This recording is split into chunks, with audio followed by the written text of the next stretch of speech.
अस्सलाम वालेकुम students, welcome back after break.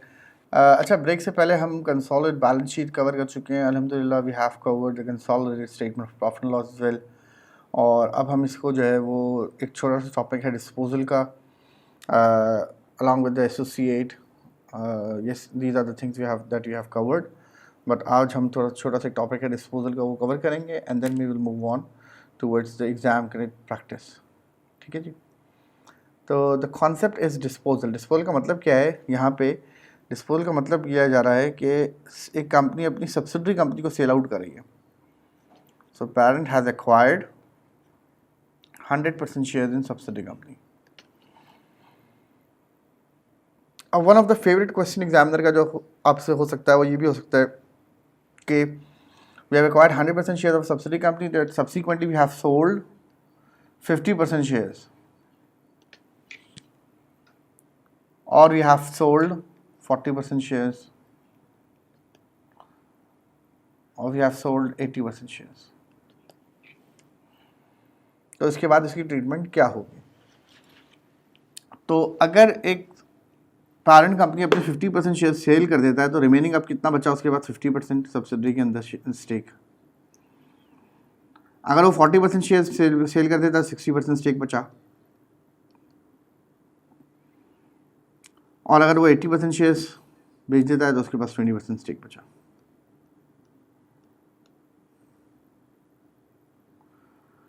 अब इस सिचुएशन में आपको देखना पड़ेगा कि क्या चीज़ एग्जिस्ट करती है आफ्टर द डिस्पोजल। तो फर्स्ट यू नीड टू सी कि अगर डिस्पोज ऑफ करने के बाद स्टिल कंट्रोल आपको मौजूद है तो हम उसको कंसिडर करेंगे सब्सिडरी आफ्टर द डिस्पोजल। लेकिन शर्त क्या है कि डिस्पोजल के बाद आपका कंट्रोल मौजूद होना चाहिए। लेकिन आपने कहा नहीं, डिस्पोज ऑफ होने के बाद आज हमारा सिग्निफिकेंट इन्फ्लुएंस मौजूद है सिर्फ, तो फिर हम इसको ट्रीट करते हैं as an associate company.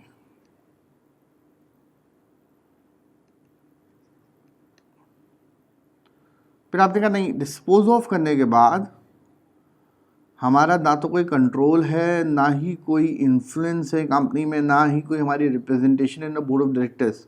We don't have any sort of influence in the decision making. तो फिर आपने कहा फिर इसको हम ट्रीट करेंगे simple investment.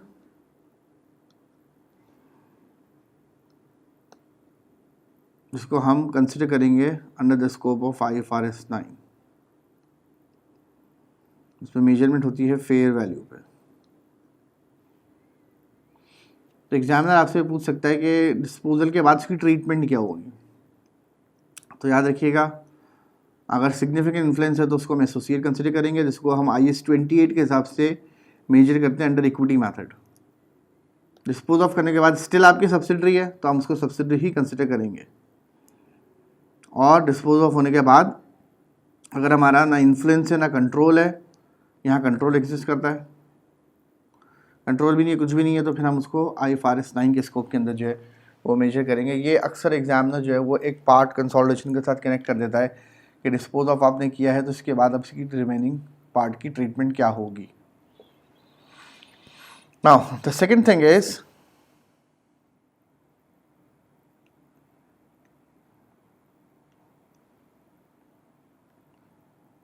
in case of loss of control, like parent has acquired 80% shares, in fact 80% shares हम रख लेते हैं, and subsequently dispose of all its holding.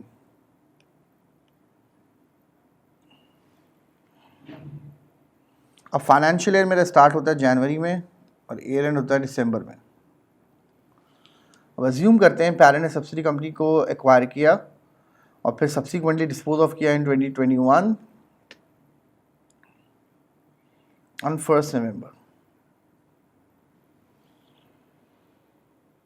तो इसमें होगा क्या? तो ये बात याद रखिएगा, जब हम बैलेंस शीट बनाएंगे at the reporting date, statement of financial position, तो स्टेटमेंट ऑफ फाइनेंशियल पोजीशन बनती है हमेशा एज एट और एज ऑन।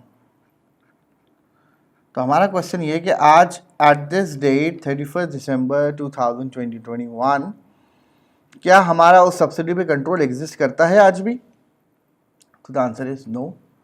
हमारा अब कंट्रोल उस पर एग्जिस्ट नहीं करता, हम उस सब्सिडी को बेच चुके हैं। तो हम फिर कहेंगे इस पॉइंट पे फिर हम कहेंगे नो कंसोलिडेशन। इसका मतलब आप कोई कंसोलिडेशन नहीं करेंगे, आप सिर्फ और सिर्फ पेरेंट कंपनी की इंडिविजुअल फाइनेंशियल स्टेटमेंट्स बनाएंगे और प्रॉफिट सिर्फ हम दिखाएंगे जिस पीरियड तक हमने बेचा है, लाइक फ्रॉम जनवरी टू अक्टूबर जो हमने प्रॉफिट कमाया वो पोर्शन ऑफ द प्रॉफिट हम अपनी रिटेनिंग्स में दिखाएंगे। बाकी कंसोलिडेशन सिर्फ जब होती है जब कंट्रोल होता है। तो याद रखिएगा, अगर इवन एंड से एक दिन पहले भी बेचेगा तो भी हम इसको कंसोलिडेट नहीं करेंगे बैलेंस शीट के पर्सपेक्टिव से।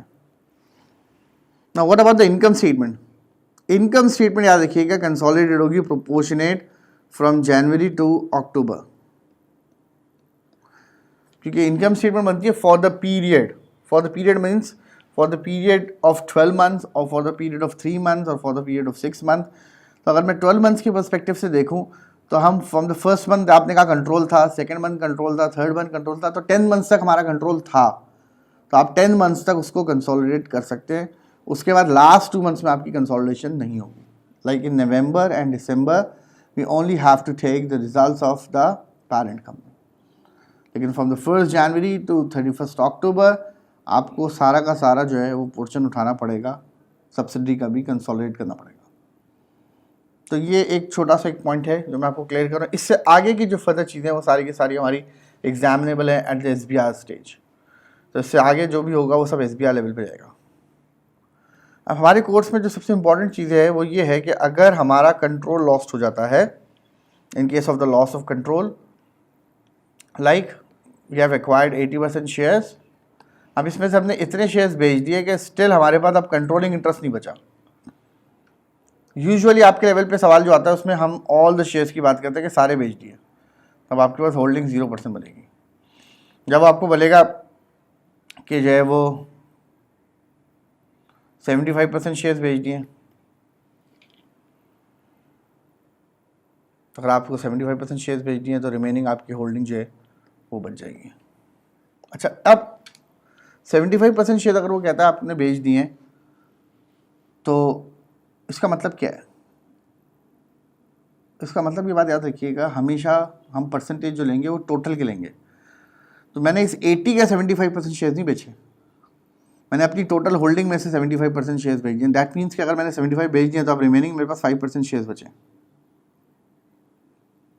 इसी तरह आपने कहा भाई हमने half of the shares has been sold, इस बात का मतलब जो है वो कुछ और है। इस बात का मतलब ये है कि अगर हाफ शेयर्स बेच दिए तो फिर आपके पास रिमेनिंग हाफ बचे हैं। लेकिन अगर वो परसेंटेज बोले इसका मतलब ये है कि वो टोटल की परसेंटेज की बात कर रहा है। Now with respect to disposal, when we in case of control lost situation, आपके बिजनेस में आपने सब्सिडी को भेज दिया, आपका कंट्रोल चला गया है, तो इन दैट केस जब आपका कंट्रोल लॉस होता है तो आपको बुक करना होता है गेन और लॉस ऑन डिस्पोजल।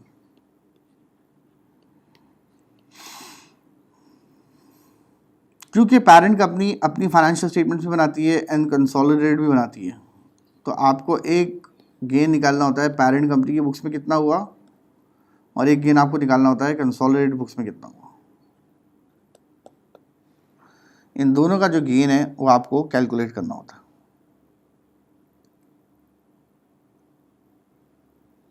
तो हम स्टार्ट करते हैं अपनी एग्जाम्पल से।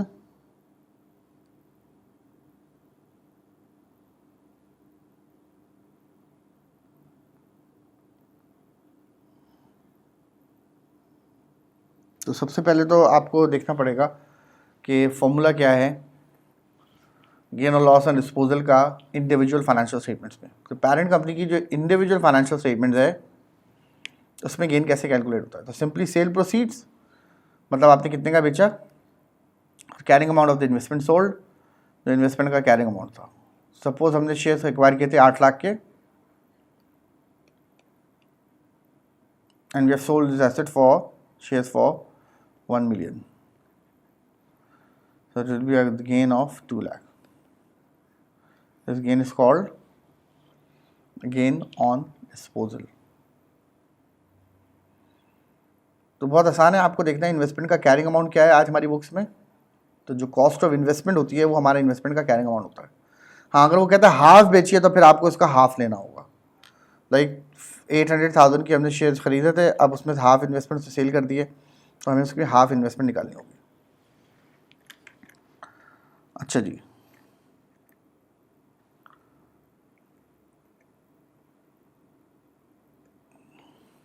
Now with respect to the group, सबसे पहले आपको जैसे मैंने कहा कि 100% डिस्पोजल का केस आता है तो सेल प्रोसीड्स हमारा पूरा आ जाएगा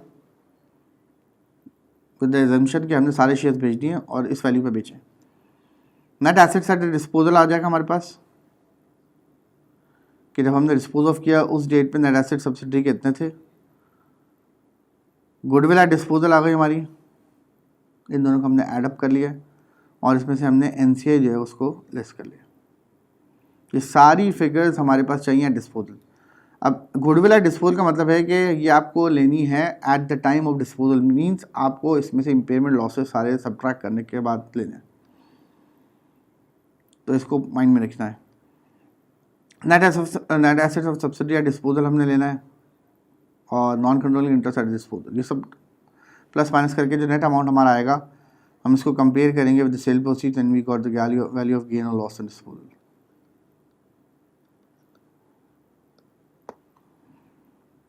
सो आपको गेन और लॉस निकालने के लिए you need to memorize these two formulas कि इंडिविजुअल का में किस तरीके से हम गेन और लॉस एंड डिस्पोजल निकालने हैं और कंसोलिडेशन में हम कैसे निकालते हैं। अब हमारे सामने क्वेश्चन आता है, Paul acquired an 80% interest in subsidiary company for 6 million on 1st April 2003, at which date the subsidiary's net assets had a fair value of 5 million and the fair value of the non-controlling interest was 1.2 million. At 30th June 2006, Paul sold all of its shares in Simpson. अच्छा, अब ये पढ़ते ही ये point कि Paul sold all of its shares in सिमनन for 8 million. Subsidy में इसने सारे शेयर्स बेच दिए 8 मिलियन के। At this date the fair value of the net asset was 7 million. The goodwill had been impaired by 1 million by the date of disposal. Paul valued the non-controlling interest using the fair value method. Tax on the Paul's profit is charged at 10%.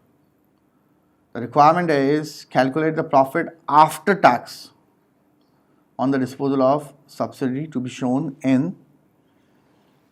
parent company's individual financial statements and parent's consolidated profit loss. Remember this point कि हम जब भी tax की बात करेंगे तो जो tax calculate होगा वो हमेशा होगा पेरेंट कंपनी की इंडिविजुअल फाइनेंशियल स्टेटमेंट्स पे। Tax authorities consolidated financial statements जो हैं उसको एक्सेप्ट नहीं करती। तो जब आपको टैक्स इम्पैक्ट कैलकुलेट करना है तो you need to calculate the gain और loss and disposal in the books of the parent company only. अब हम इसको सॉल्व करते हैं।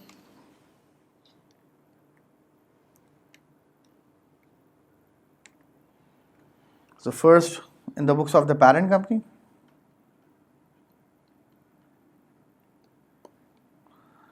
cash received,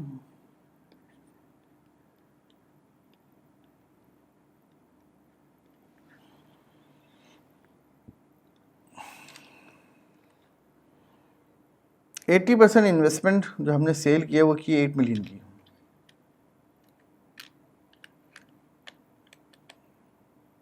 यस, सेकेंड लेते हैं हम लोग, लेस करेंगे इसमें से carrying amount of the investment sold.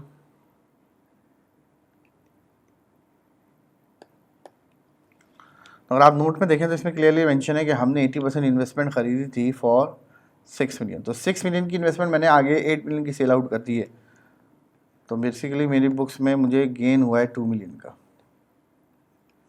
This is called the gain on disposal. Now इस गेन पे आप टैक्स चार्ज कर सकते हैं। तो अगर आपसे पूछे एग्जामिनर के tax on the gain on disposal कितना है, तो टैक्स आप जब कैलकुलेट करने जाओगे तो आ जाएगा इसका 30%, तो इट विल बी 0.6। तो हमारा 1.4 का जो है वो नेट गेन आ जाएगा। बहुत इजी और सिंपल टू अंडरस्टैंड है। अब हम निकालते हैं with respect to the consolidated financial statements हमारी बुक्स में क्या गेन आएगा। तो सबसे पहले तो सेल प्रोसीड्स आए थे, हमें पता है 8 मिलियन है। लेस करते हैं हम लोग नेट एसेट्स एट डिस्पोजल।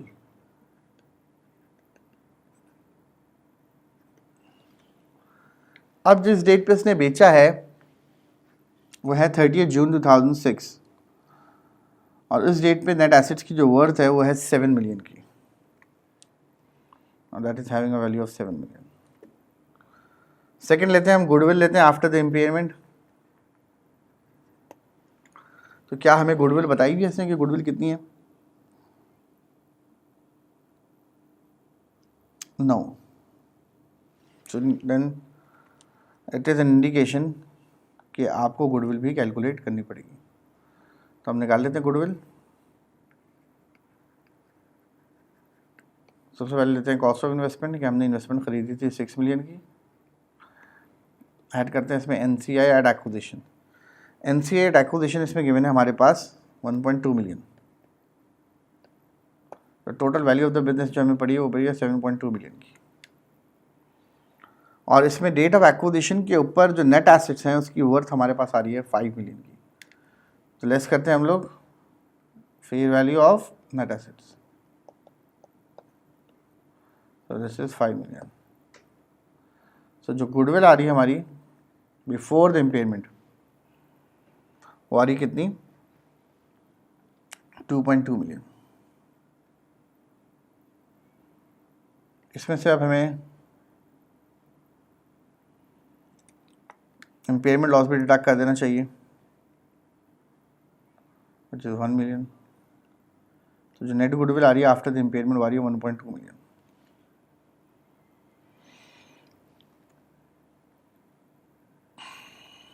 यहाँ पे आ गया हम 1.2 मिलियन पे। तो ये देखिए ये एक एडिशनल एडजस्टमेंट है जो मैं आपको बता रहा हूँ कि नेट एसेट्स एट डिस्पोजल तो वो आपको हमेशा देगा, लेकिन समटाइम आपको गुडविल कैलकुलेट कर सकता है। रिमेंबर दिस पॉइंट कि गुडविल आप हमेशा आफ्टर इम्पेयरमेंट लेंगे इसमें। अब इस अमाउंट में से हम लेस कर देते हैं NCI। This working is like a cost of goods sold statement. यहाँ हम निकाल लेते हैं NCI एट डिस्पोजल, क्योंकि एग्जामिनर ने आपको NCI डिस्पोजल दिया नहीं है, उसने दिया खाली NCI एट एक्विजिशन।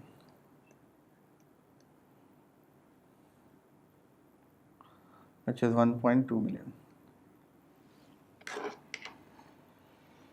देन हम लेंगे सब्सिडी कंपनी का पोस्ट एक्विजिशन प्रॉफिट।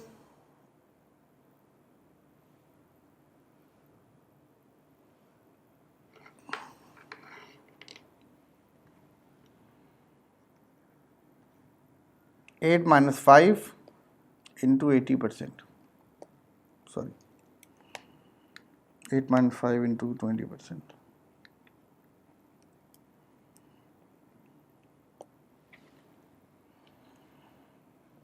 तो ये हमारी वर्किंग हो जाएगी 8 - 5 million into 20%। so the amount will be 0.6।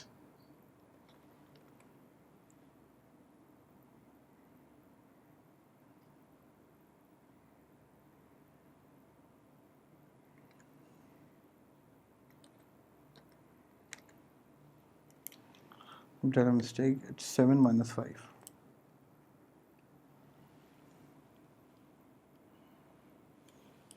It will be 0.4 million. Less करते हैं इसमें से हम लोग इम्पेयरमेंट लॉस 1 मिलियन का 20% 0.2। तो फाइनल आंसर जो हमारा आ जाएगा वो आ जाएगा 1.4 मिलियन का।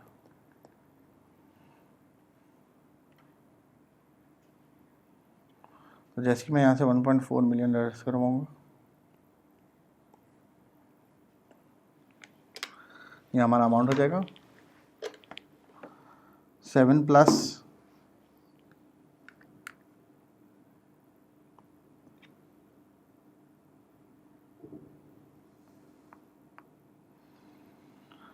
ये 7 million plus 1.2 million minus 1.4 million, तो ये देखिए 6.8 की वैल्यू,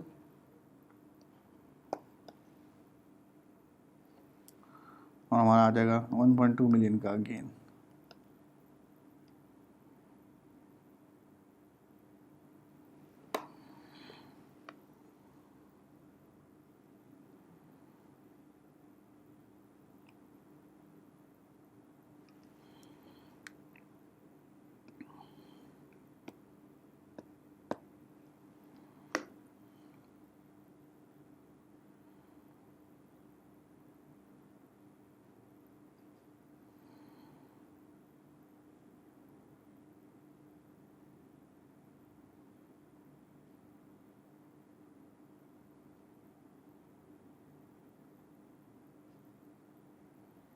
आई होप ये पॉइंट आप लोगों को क्लियर होगा।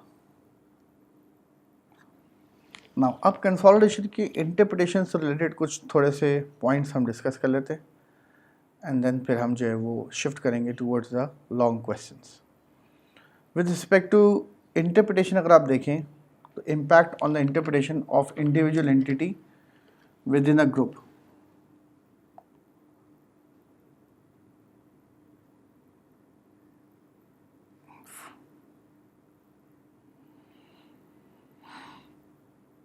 Now, impact on the interpretation for individual entity within a group, कि हम एक सिंगल कंपनी की इंटरप्रिटेशन कर रहे हैं अगर ग्रुप के रिस्पेक्टिव से, तो उसके इम्पैक्ट्स क्या आएंगे। First of all, the group transactions, inter-group transactions distorted the margins due to transfer pricing policy, low finance available from the parent। ये एक जो है वो कुछ एडवांटेजेस मिल सकते हैं जिसकी वजह से जब आप ओवरऑल कैलकुलेशंस करेंगे तो इसके अंदर आपका परफॉर्मेंस मेजरमेंट में ये इशू आता है।